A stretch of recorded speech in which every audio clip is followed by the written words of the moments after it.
Starting off this countdown, we have John Reed. John Reed was one of the 7 witches tried in 1697 Scotland. When he was caught, persecutors found that he had a mark on his loin. John said that the devil had nipped him there and that it indeed was a witch's mark. John also confessed that he was in service with the devil. The devil promised him wealth and abundance, but in return, John belonged to the devil. But John revealed that the devil broke his promise and never did anything he said he was going to do. On top of that, John admitted to attending a number of meetings with other witches. He also admitted that he was responsible for the torment of Christian Shaw. Christian was an 11-year-old who claimed she encountered a pack of witches who then bullied her and stole her milk. He also admitted that they all drowned her in the local well. As a result of his confession, it was very clear that he was a witch and he was locked away in a cell. The next day though, he was found dead. He had hung himself in his cell with his own scarf. It was believed that this was the devil's work. The devil convinced him to take his own life because John exposed him. Within the following weeks, the other witches close to John took their own lives in their cell as well. Again, it's thought that the devil possessed them and killed them off one by one because he was pissed with them. In our 4th spot, we have Janet Howitt. Between 1661 to 1663, 44 people in Beaufort, Scotland were accused of witchcraft. 7 of those accused were executed. The fate of some of the others remain unclear. One of the main women was Helen Guthrie. She was not a nice lady at all. This woman murdered her own stepsister and the stepsister's children. But she was like, wait, I'll help you, and claimed that she was able to identify other witches just by looking at them. So she said she would help them in the witch hunt if they went easy on her. She then went on to make up elaborate stories of witches meeting up at graves and eating the flesh of other humans, etc. The more she made up and pointed fingers, the longer she got to live, and same with her daughter Janet Howitt. Janet was also accused of being a witch like her mom. In fact, she had a witch's mark on her shoulder. She said it was from the devil biting it. She also said that it hurt for so long until the devil visited her again and stroked her shoulder. When he did that, the pain immediately stopped. Now, Janet was imprisoned with the rest of the accused, but we don't know what happened to her. They held a trial for her and no one testified against her. Plus, they only had the mark on her shoulder as evidence. We truly don't know if young Janet was let go or sadly killed. What we do know is that her plea date was 1666, 4 years after her arrest, so she was in jail for quite some time. Moving on at number 3, we have Lilith. Now, the description of Lilith varies depending on your beliefs. In Jewish folklore, Lilith is a female demon. In Luciferian witchcraft and Luciferianism, Lilith is described as the consort of Samael. Other people believe that she is the wife of Satan, or that Lilith was the first wife of Adam. But she wasn't that obedient to him, and Adam didn't like that, so Lilith left. Then God made Eve, who was more obedient. Lilith became jealous and turned into the snake that made Eve take a bite from the apple.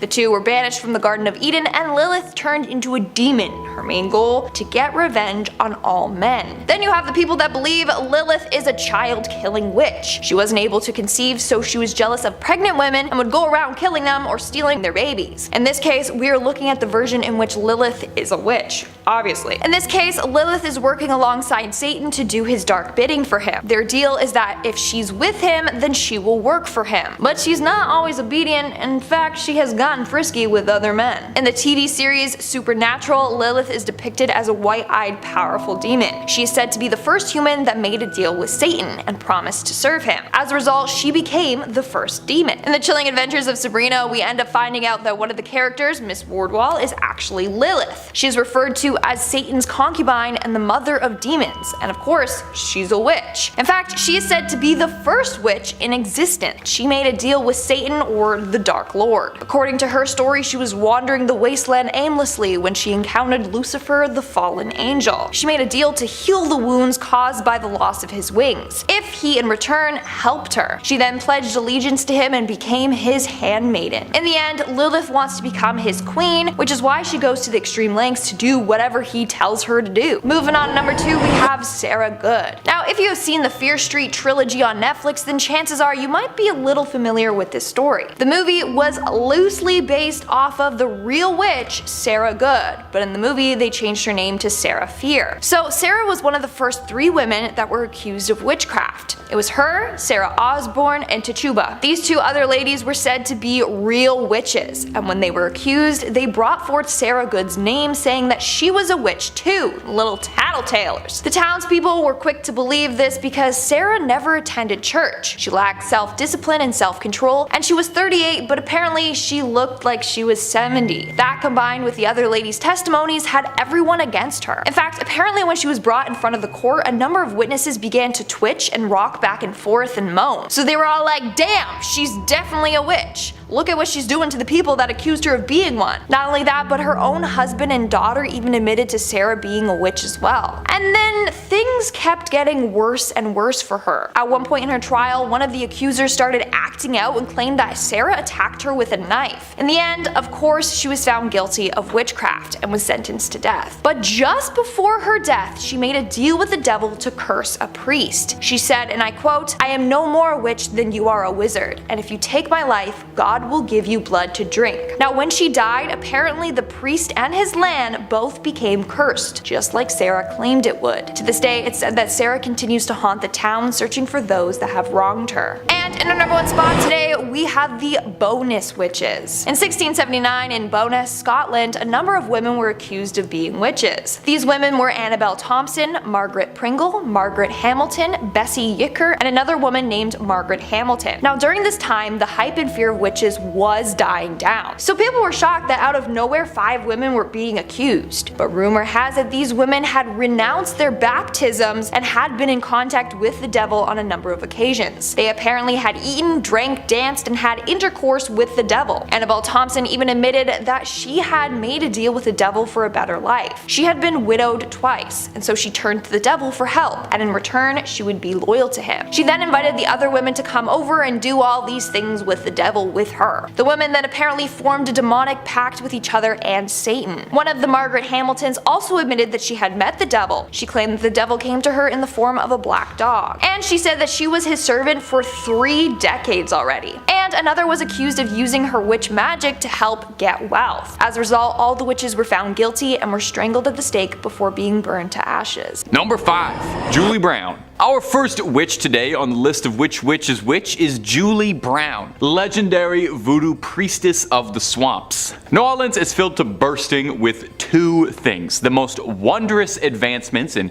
soul food and gumbo technology on the planet, and ghost stories. There's a whole lot of voodoo to go around in Louisiana, and in Manchac they say there's the ghost of an old voodoo priestess named Julie Brown. The story of Julie Brown is an unnerving one. I would certainly hope so, otherwise it wouldn't be on this list. She was said to be reclusive, would sit on the porch of her swamp shack and spend the day cackling, predicting the demise of nearby towns and its residents, singing twisted songs about her death and the apocalypse and the end of days. Despite the fact that she was a kooky old lady singing songs about the apocalypse on her front steps, locals actually feared her and treated her as an oracle and a prophet, and were very nervous of wronging her just in case she placed a hex on them, which, you know, is reasonable. You should always treat everyone you meet with kindness just in case they turn out to be a witch who can hex you. The prediction she's most known for, besides one bizarre correct prediction about the 1994 Super Bowl Cowboys at Bills game, was her threatening prediction in 1915, where Julie Brown would cackle over and over and over that she was going to die and take everyone with her. She chanted this again and again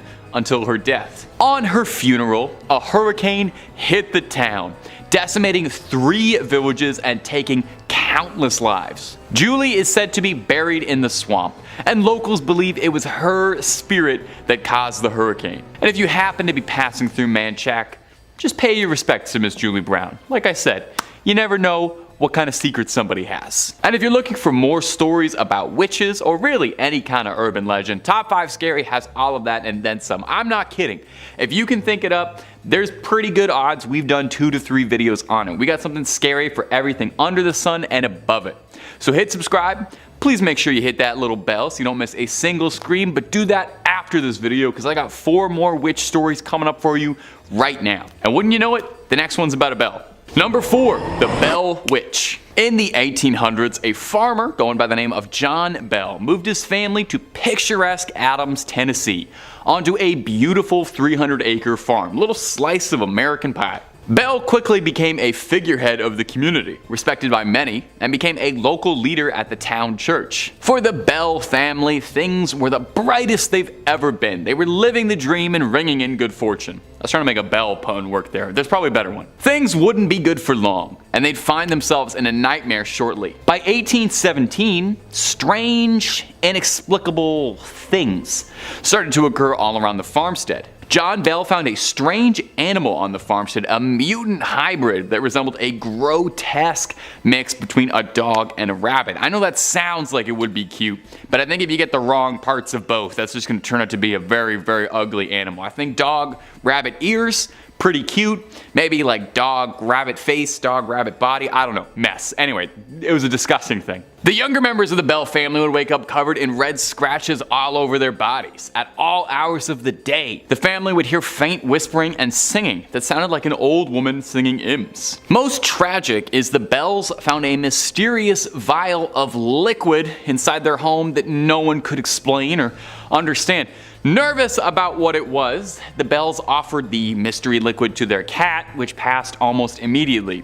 Rest in peace, Bell cat, taken too soon, undeservedly. You didn't deserve to be an experiment for them. For 3 long years, the Bell family was tormented by a mysterious entity that would later become known as the Bell Witch, after the mysterious old woman's humming and singing. In 1820, John Bell quickly grew extremely ill, quickly descending in his health, and would pass away later. At his funeral, the mourners complained they could all hear the laughing of an old woman, mocking and singing the fate of the late John Bell. The farm became a haunted attraction, where it still is to this day, and it even caught the attention of President Andrew Jackson, who in 1819, a year before Mr. Bell's passing, visited to see if legends of the witch were real.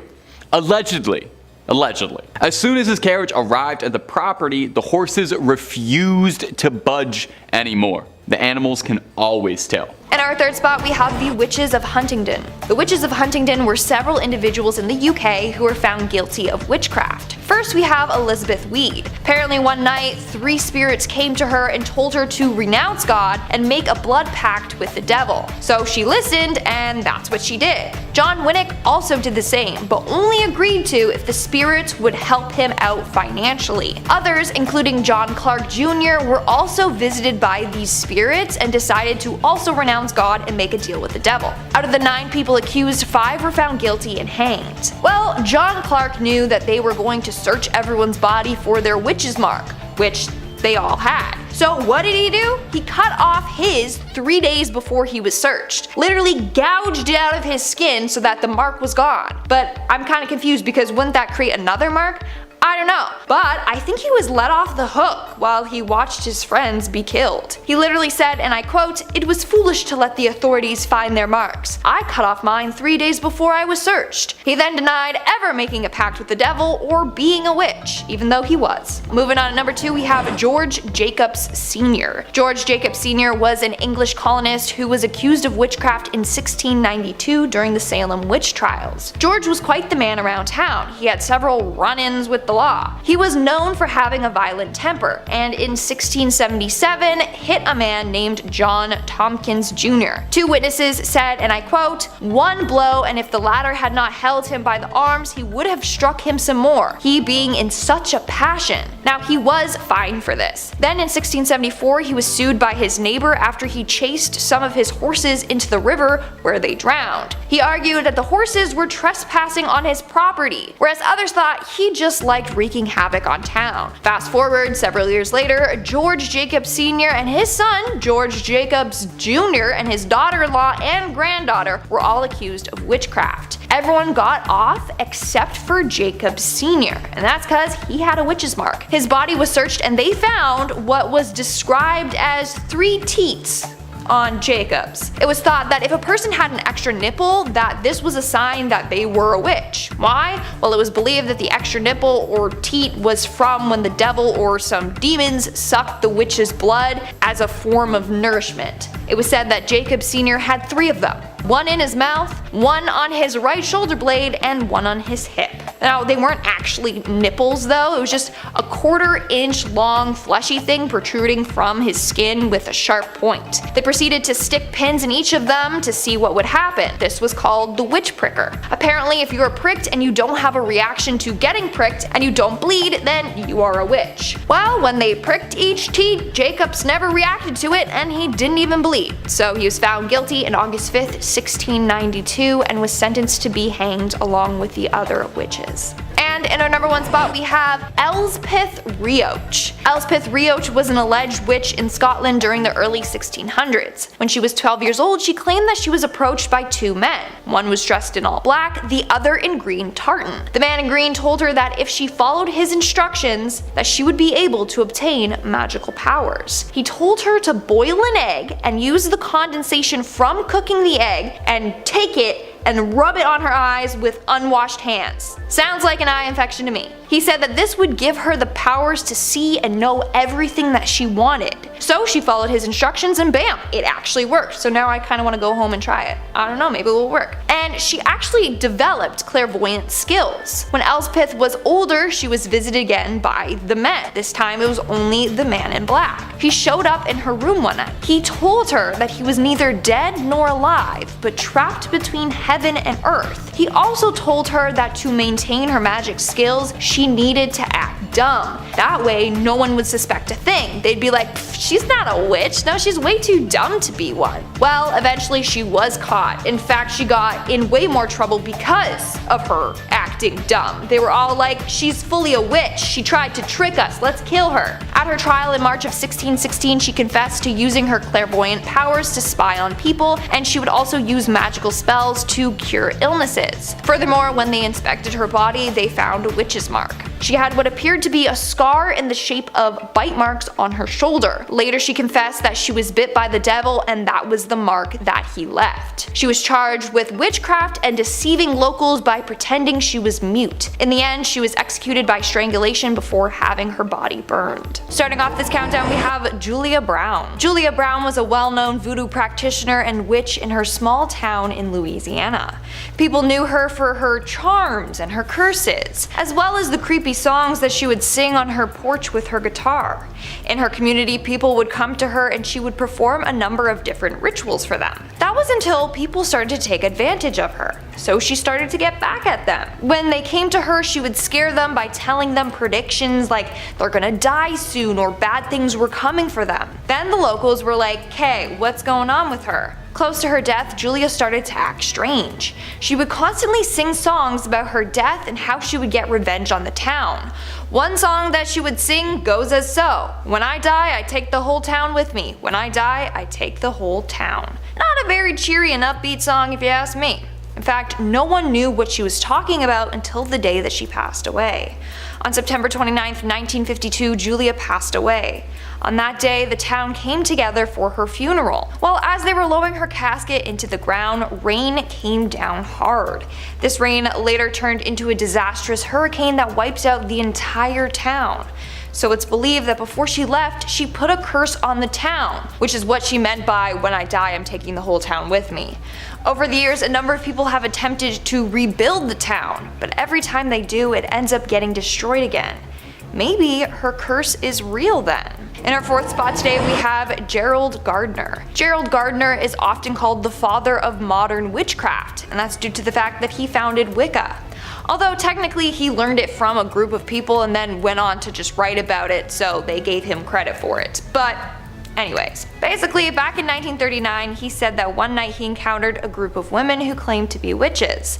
They stripped him of his clothes and put him in the middle of a ceremonial circle. The circle was lined with naked women, and they showed him their ways. From there, he learned briefly about Wicca and thought, hey, this is great, let's preserve this and make sure that everyone knows about it. In 1954, he actually created a book titled Witchcraft Today that teaches others how to embrace Wicca fully. He then went on and became obsessed with the occult. In fact, it's believed that a number of Wiccans and pagans were saved partly because of him.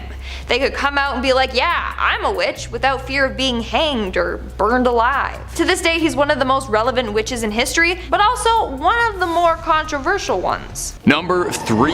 The Black Hag. Our next witch probably has the most impressive title out of any of them, the Black Hag. That is such a cool name for a witch to have. She resides in a church called, oh god. Let me try this. The Monastery oh. What, you want to throw that on screen for me? Monastery, how am I supposed to say that? This is the witch's curse. I don't even know about any witchy stuff she does. She tries to get you to say this evil word and then it curses your family. I'm getting a note over here. It says that it's also called the Abbey of the Black Hag. Well, that's what we're going with. We're not calling it that other thing. I'm not doing that. The Black Abbey of the Hag, which as far as I know is the only name this church has ever gone by, was built in 1298. Wow, it's an old church. And was one of the few well-known medieval convents in old Ireland. The remains of the abbey still stand today in a secluded valley, making an already mysterious and supernatural place just that much more atmospheric. The place is called the Abbey of the Black Hag, for God's sakes. You don't name a place that unless it's pretty haunted. Sounds like it's straight out of Dishonored. And while I've got you here, Dishonored 3, when's that happening? Now, it's believed that the last abbess, which is a horrible word, in charge of the abbey practiced witchcraft, and in the scary way.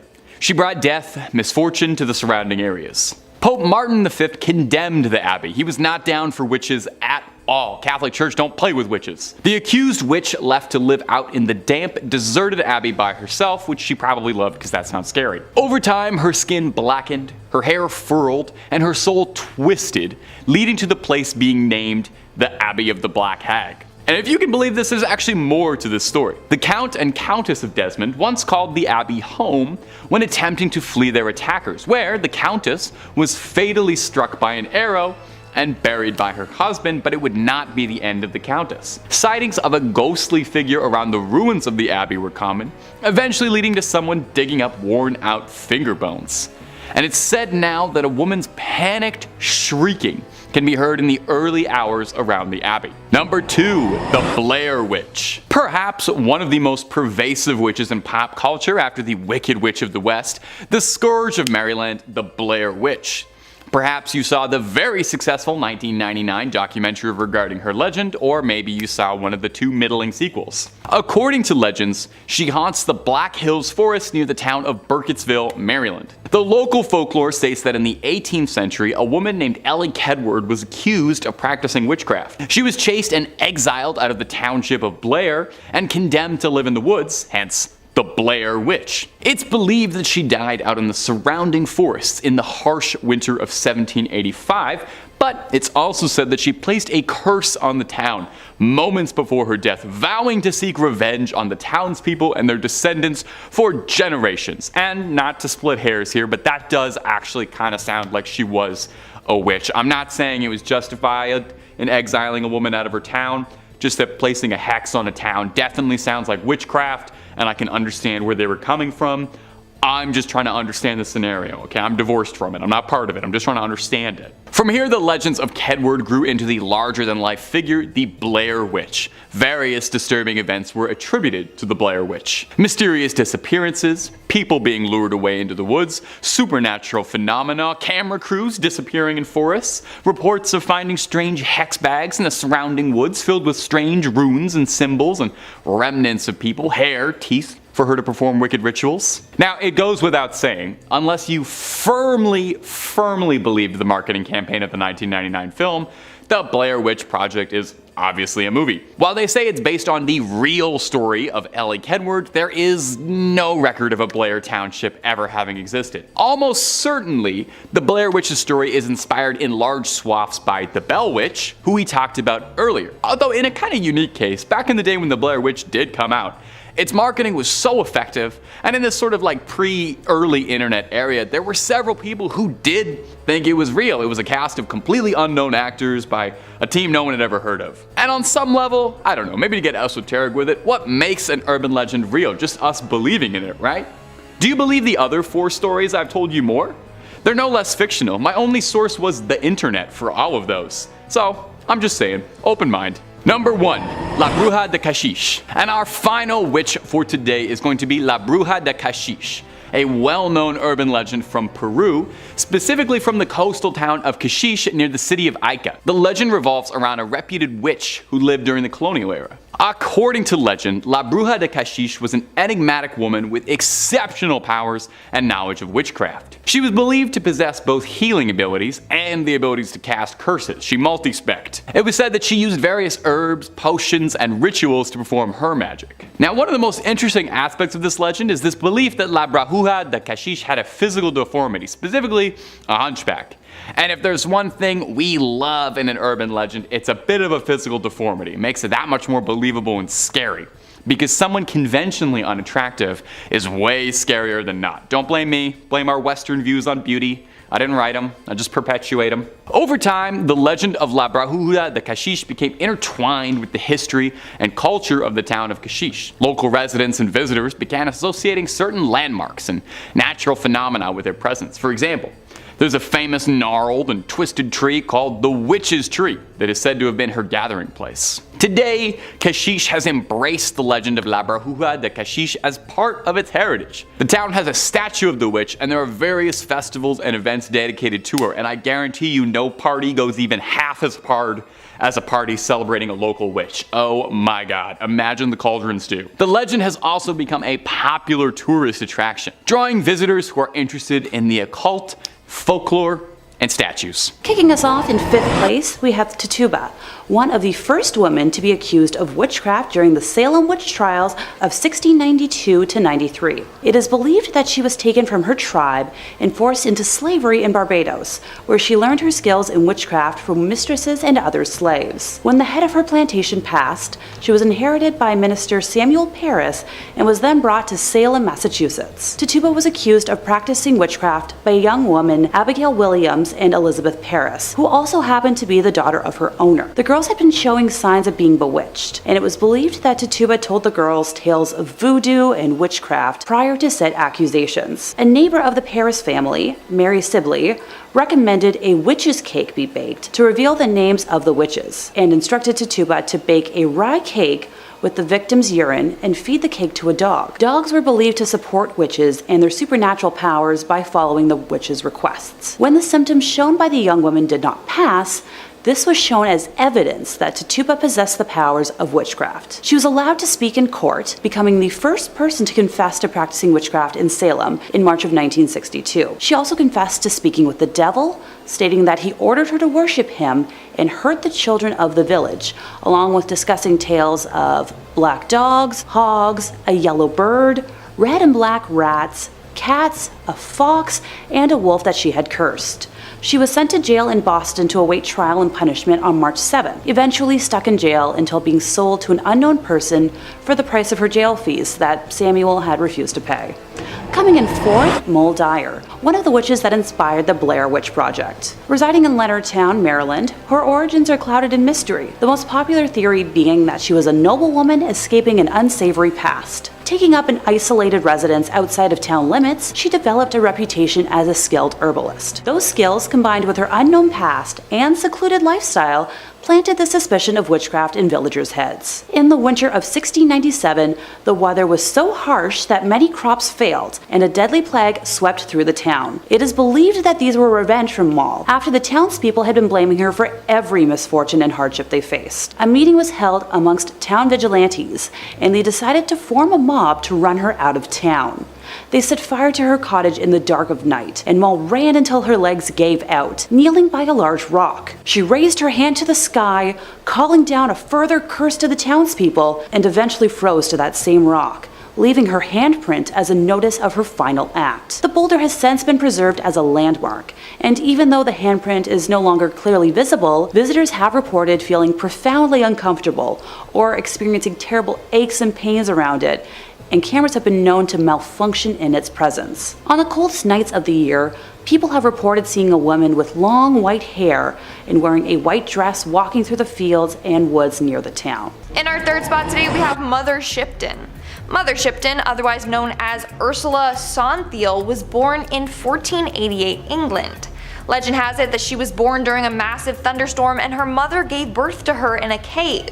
Her mother was only 15 at the time and was stuck raising Ursula in that cave by herself. That was until the monastery took her mother in and a local family took Ursula in. Eventually her mom was taken to a nunnery and they never saw each other again. Growing up, Ursula had a hard time fitting in. She had a large crooked nose, her back had a bend in it, and her legs were twisted. So right off the bat, people were like, yeah, she's a witch, just because of her appearance. In fact, people would bully her and call her hag face. Others believed her father was the devil. It didn't help that her mom refused to tell anyone who the father of her child was. So people were like, yeah, for sure, her father's the devil. Not only that, she would spend a lot of time by the cave that she was born in. Now, how did she get the name Mother Shipton? Well, eventually she went on to marry a man named Tobias Shipton, and she took his last name. She eventually did partake in witchcraft and would make magical remedies for the sick. So people called her Mother Shipton because she was like a mother to all.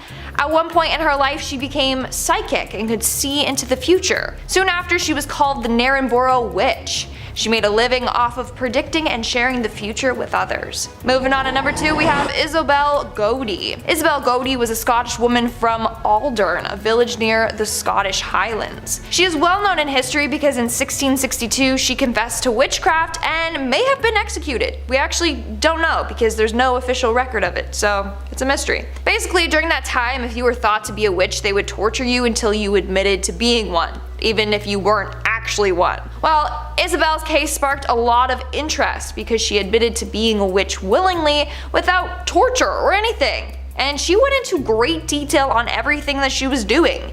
She gave 4 separate confessions given over a 6-week period. For example, she said she made a pact with the devil and had been engaging in intercourse with him. She also said that she was part of a coven and would cast spells on the community. She claimed she put a curse on some male authority figures who she felt victimized by. She also cursed her landlord for being a pervert and put one on the local church minister. Lastly, she also admitted that she had the ability to turn into animals and that she was interacting with fairies. Over the centuries, a number of people have analyzed Isabelle and have come up with some explanations for her actions. One is that she suffered from psychosis or hallucinations, whereas others think it was a ploy to get maybe a more lenient sentence. But of course, you still have the people who believe that she was an actual witch and did everything that she admitted to doing. And in our number 1 spot today, we have Lavoine. Catherine Montvoisin or Lavoine was a witch that lived in France in the mid-1600s.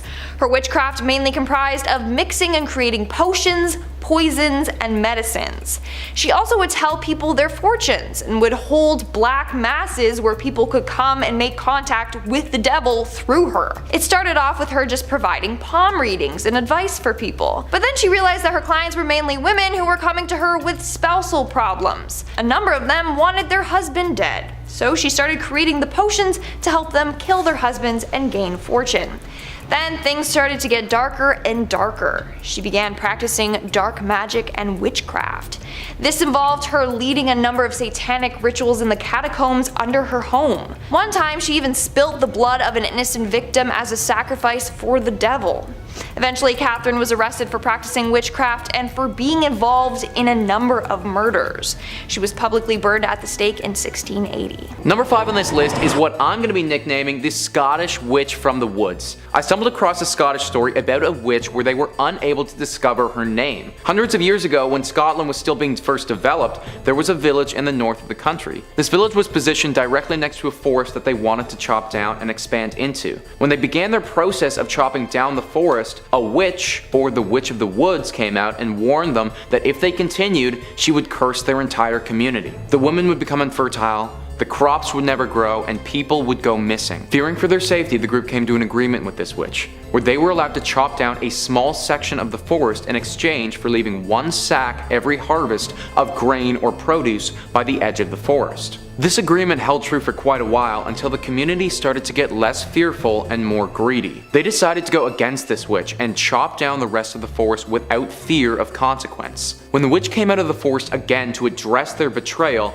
they refused to listen, and they hung her immediately. Right before she was executed though, she said that the new price was 3 bags of grain. This fell on deaf ears though, except for one fearful farmer that decided to heed the warning for a little while. The community went on thriving until once again that farmer's fear was replaced with greed. He stopped delivering the grain, and that very same day, his youngest daughter went missing. The community looked everywhere, but nobody could find her until somebody checked the mill. Through the bricks and all over the walls, blood started dripping down to the ground, and they knew exactly where his daughter went. That mill has since been torn down, but it was replaced with a silo, and to this day, the locals in that area still think that that silo is haunted by the Scottish witch in the woods. Number 4 on this list goes to the Paisley Witches. The Paisley Witches are actually nicknamed after the town of Paisley in Scotland, where these witches were based. Christian Shaw was an 11-year-old girl who was the daughter of a higher up in the Scottish community. It was this 11-year-old girl who fell victim to the curse of several witches. It started with a deep sickness that manufactured itself like any other: fevers, chills, exhaustion. But some reports say that it became much more than that. The story goes that Shaw on one occasion levitated from her bed, and on another occasion started chanting some deep curse. It was clear to everybody involved, including Shaw, that some form of Scottish witchcraft was afoot. Now, she made it evident that she believed multiple witches were involved in causing her ailment, 7 of them in fact. A trial was held for these witches where it was discovered that they all had the witch's mark, or the devil's mark as some like to call it, on their bodies. After this evidence came to light, the jury's decision was easy and all of the witches were sentenced to death. Now, this story was a long time ago, and it's hard to know for certain whether these individuals had anything to do with Shaw's ailment and witchcraft, or if they were wrongly accused, tried improperly, and the story has been exaggerated over time, which frankly is not unlike other potential witch stories during this period. The only thing that we can say for certain, though, is that the people back then and the 11-year-old Christian Shaw believed wholeheartedly that this group of Paisley witches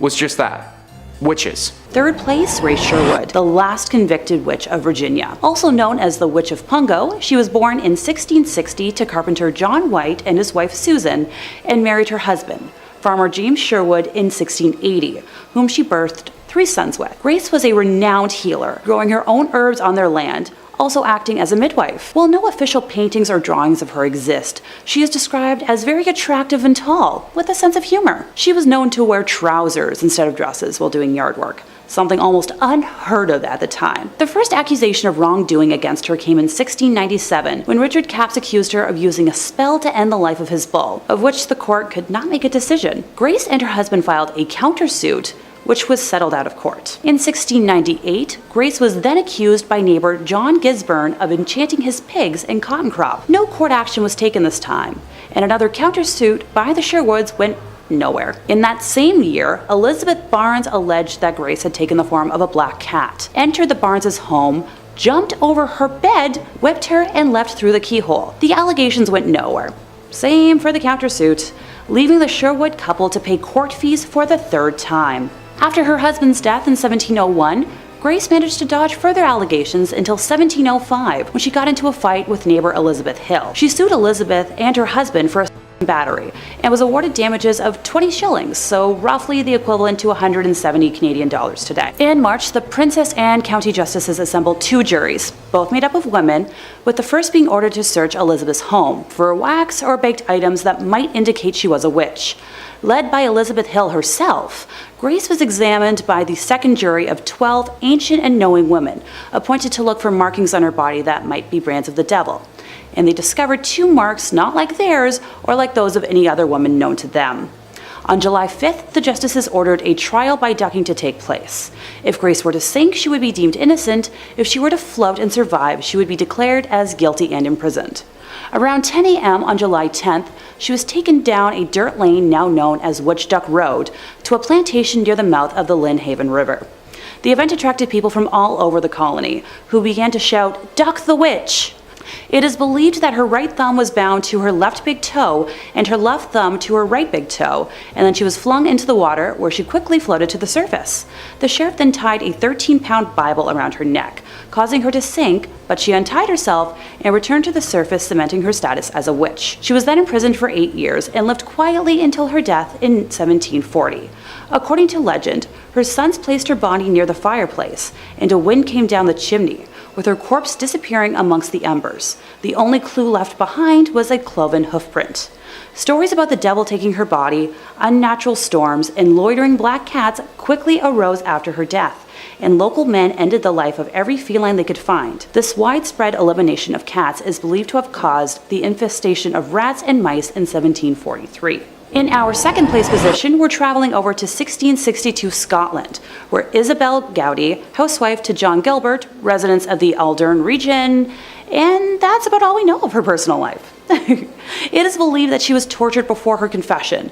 Methods used at the time included the use of thumbscrews, foot roasting, witch pricking to test for a devil's mark, sleep deprivation, or isolation with food and water restrictions. Ugh. The specific details of the original accusation or reason for her confession are unknown, but are believed to be part of a conspiracy to torment the local minister, Harry Forbes, who was a zealous extremist who had a fear of witchcraft. And for a woman who would not have been taught to read or write, she was extremely eloquent. Her first confession described an encounter with the devil in the church at night, where she renounced her baptism and the devil put his mark on her shoulder before sucking her blood from it. Other meetings took place at several locations, where she recounted having sexual intercourse with the devil, who she described as a very cold and rough but great man. She detailed his appearance as having forked and cloven feet that were sometimes covered with shoes or boots. Details were given of taking a child's body from a grave and spoiling crops, along with information about covens and where they danced. The coven ate and drank the best of food at houses they reached by flying through the air on magical horses and entered through the windows, where they were entertained by the Queen of the Fairies in her home at Downey Hill, which was filled with water bowls that frightened Isabel. She claimed to have made clay figures of the male offspring of the owner of her land to cause them suffering or death, and that she had assumed the form of a jackdaw bird with other members of the coven who had transformed into animals like cats and hares. Some parts of her testimony, such as her description of the king and queen of the fairies, has been cut short when the notaries have just noted, etc., because they were unable to keep pace with the volume of information being narrated to them. A little over 2 weeks later, on May 3rd, Isabel's second confession was transcribed. She expanded on details about the coven by providing the nicknames of its members and as many of the spirits that waited on them as she could remember, including her own servant spirit, whom she called Red River, who dressed all in black. Claims included once again having the ability to transform into animals, with the individual chance used supplied. Over the duration of all of her confessions, a total of 27 benevolent or malevolent chants were given, more than in any other British witchcraft case. She testified that the devil handmade elf arrows that were then enhanced by small, roughly spoken elf boys. The devil allocated a number of arrows to each coven member with instructions that they were to be fired in his name. If the intended target, human or animal, was touched by the arrow,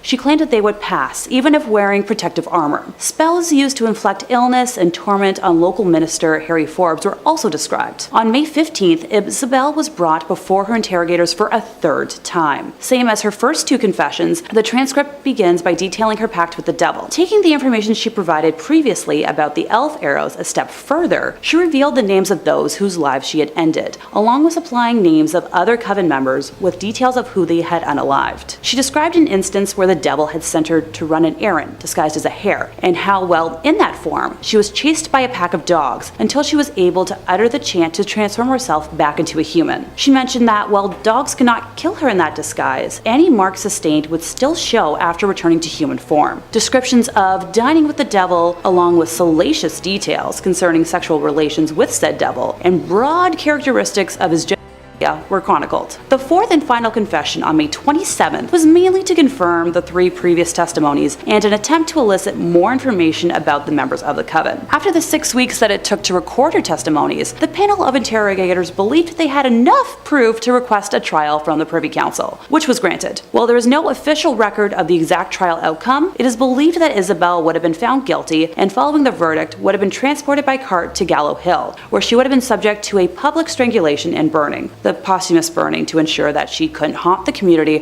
from beyond her grave. Granted, locals to the area claim that she is the Green Lady that can be seen haunting them to this day. Finally, in first place, we have the only male witch on this list, Gorya Rasputin. Close family friend of the last royal Russian family, he was originally introduced to them as a faith healer who could aid their only son, Alexei, who suffered from hemophilia. A self-described mystic and holy man, he was a figure of much debate amongst the royal court, with some describing him as a visionary and prophet, others as a charlatan and scam artist. Historians believe that his scandalous reputation and influence over the Romanovs helped to discredit and overthrow the family. Having taken many pilgrimages to holy monasteries, he developed a reputation as a reverent holy man, gaining a small circle of followers who believed in his miracles, and began leading private prayer meetings, much to the scorn and suspicion of villagers and priests. It was rumored that female followers were ceremonially washing him before each meeting, that the group sang strange songs, and even that they had joined a religious sect whose rituals were rumored to include self-flagellation and sexual orgies.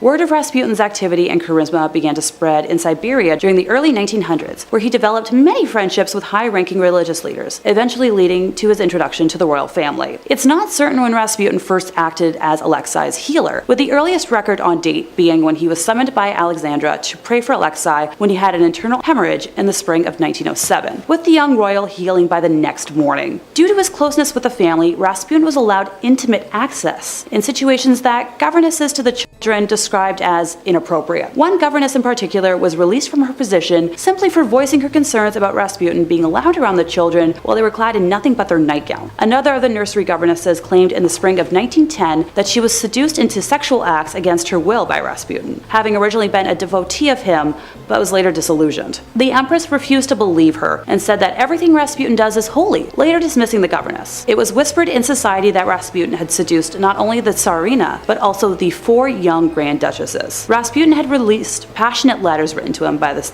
Tsarina and the 4 young grand duchesses that throughout society fueled the rumors. In 1916, a group of nobles led by Prince Felix Yusupov banded together, deciding to assassinate the holy man for his influence over Alexandria and her family. It is said that the prince invited Rasputin to his place shortly after midnight, where he offered the man tea and cakes, which had been laced with cyanide. Rasputin initially refused the cakes, but then began to eat them, and to Felix's surprise, appeared unaffected by the poison. Rasputin then asked for wine, which had also been poisoned, and drank 3 glasses, but still showed no sign of distress. At around 2:30 in the morning, Felix excused himself to go upstairs, where his fellow conspirators were waiting. He grabbed a revolver and returned to the basement, telling Rasputin that he'd better look at the crucifix and say a prayer, referring to the crucifix in the room, and then shot him once in the chest. Rasputin leapt up from the bullet and attacked Felix, who freed himself with some effort and fled upstairs. Rasputin then followed Felix outdoors, where he was shot once again and collapsed into a snowbank. The group of men then wrapped his body in cloth,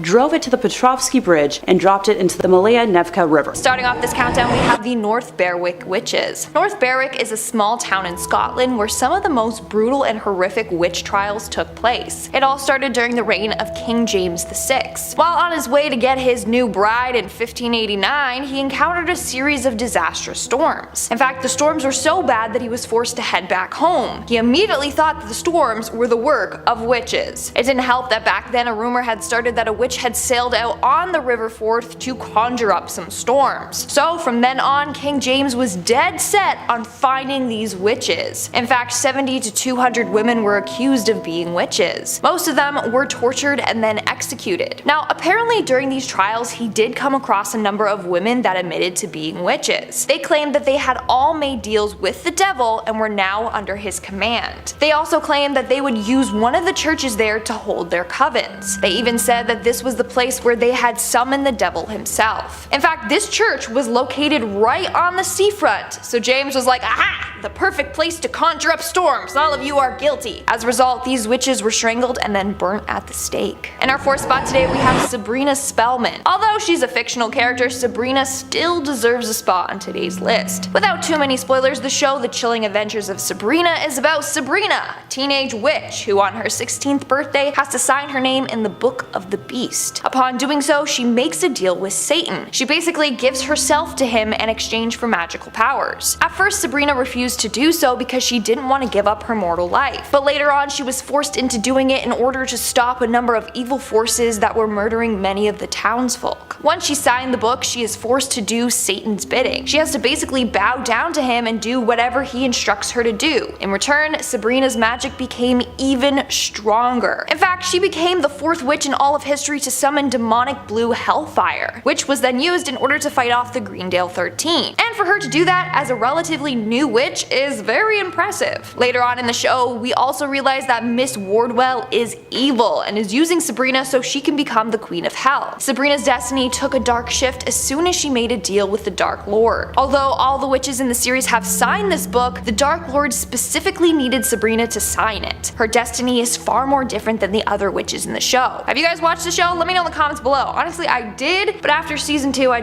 I couldn't anymore. Let me know your thoughts though. Number 3 on this list is Helen Duncan. Helen Duncan was a Scottish witch who traveled throughout Europe and actually isn't that far removed from present day. She died in 1956 and is known by some to be the last Scottish witch. As a young girl, she was considered by most to be a normal, albeit outspoken and loud, growing child. It wasn't until midway through her life that she started seriously practicing witchcraft. Helen garnered a name for herself by regularly performing seances every evening and having the ability to communicate with the dead. During her nightly rituals, she would invite viewers to come and watch. These viewers had reported seeing the materialization of ghostly figures directly in front of their eyes when Helen entered her deep witchly trance. Helen was also capable of and would often excrete a strange-looking ectoplasm from her mouth while she was doing this. And if this wasn't enough, Duncan could also see things that others couldn't. At one point, the ghost of a sailor appeared and talked about a very secretive incident that had happened in World War II that the public,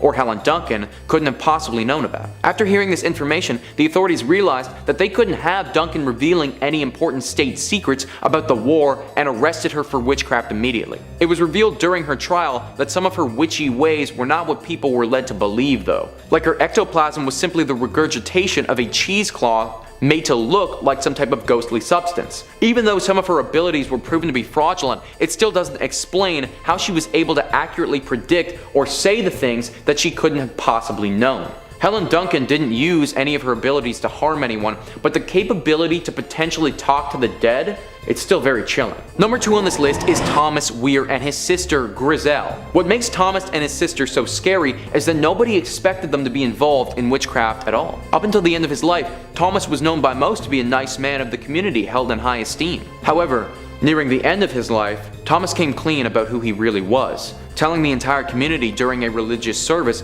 that he and his sister had been performing witchcraft for years, going into deep detail about how they had consistent communication with the devil and had devoted their entire lives to carrying out his bidding. This bidding manifested itself in many different ways, most of which involved causing harm to others, or in Thomas's case, getting it on with animals. Yeah. He was a weird dude. At first, the community barely believed him, but after the sister came out and corroborated his story in detail as well, they started piecing it together. Thomas was always walking around with a big black staff. The neighbors had reported hearing strange sounds in the evening coming from their home and weird lights going off. Suddenly, the guy that everybody thought they knew as their nice, friendly neighbor was somebody else entirely. Reports say that when he was burned at the stake, he took far longer to die than a human should. Also, his staff was burned with him, and it emitted an extremely strange sound and moved in unnatural directions when it was burning, as if it was being possessed by some force. I suppose that in the case of Thomas and Griselle, they had done such a good job at hiding their identities as witches and had been extremely methodical with their crimes, that before they died, they just had to let the world know just how evil they actually were. Number 1 on this list is Isabel Godie. Isabelle was a Scottish witch from the 1600s, and frankly, she did everything. Through several confessions that she made on her own accord, without the pressure of torture or coercion from higher ups, Isabelle admitted to taking part in a wide array of witchcraft activities. She admitted that she had freely let the devil suck blood from her neck and that she had romantic relationships with the devil before. She admitted to taking the body out of child's graves and using it in a ritual to destroy people's crops. She said that she had made clay effigies or voodoo dolls of someone's children and used these to harm and even kill them. Isabelle was also part of a coven, a group of witches whose intentions were evil and had the ability to change their form into animals. annals. She described in detail the brutal murders that she had committed for the devil and her fellow witches. She even offered up information about spells they had used to inflict illnesses on people, uttering some of them to the council she was confessing to. Now, it's unclear exactly why Isabelle decided to confess to these heinous crimes and oust herself as being a witch. She had to be aware that confessing to these crimes of this nature would surely mean her execution. It had been said, though, that she felt extreme guilt for her crimes, and that's why she decided to come forward and accept the consequences as they were. Regardless of what her intentions were, though, Isabelle Godie has to go down as one of the most dangerous known witches in Scottish history.